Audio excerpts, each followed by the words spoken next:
Hey, what's up, everybody? Today we are going to cover the short story Toba Tek Singh by Sadat Hassan Manto. Before we begin the story, let's have a quick introduction to the author. Sadat Hassan Manto was born on 1912. He was a renowned Urdu writer known for his bold and realistic portrayal of society. His works often explored themes of partition, human suffering, and hypocrisy. Manto's writings was deeply influenced by the violence and trauma of the India-Pakistan partition. Okay, so this story takes place after 2-3 years of the partition when the government of India and Pakistan decide to exchange Muslim, Hindu and Sikh inmates between their mental asylums. The narrative is filled with tragic irony, highlighting the senselessness of border, especially for who have lost their sanity. Okay, so now we will talk about the life inside the asylum. The story revolves around a group of lunatics in a Lahore asylum where the inmates, unaware of the realities of the outside world, respond on the partition in often humorous ways. Some do not understand why the partition has happened, while others argue about which country is better. One man believes himself to be Jinnah and declares he wants to live in Pakistan, while another madman climbs a tree and refuses to come down, claiming he wants to live neither in India nor in Pakistan.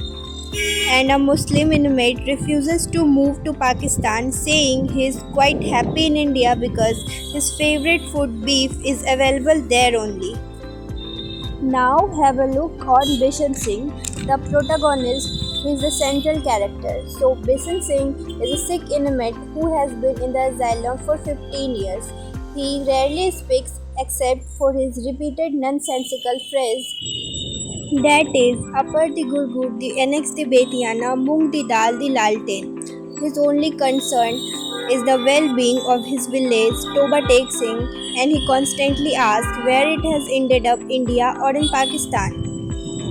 The exchange of lunatics. When the transfer of inmates is arranged, the asylum staffs prepare to send the Muslim patients to Pakistan and bring Hindu and Sikh patients from India. The madness of the situation becomes more evident when the authorities struggles to classify people who have no concept of nationality. The heartbreaking climax. On the day of exchange, Bishan Singh, along with other Sikhs and Hindu inmates, is taken to the Wagah border. Bishan Singh was repeatedly asking about Toba Tek Singh, but no one gives him a clear answer.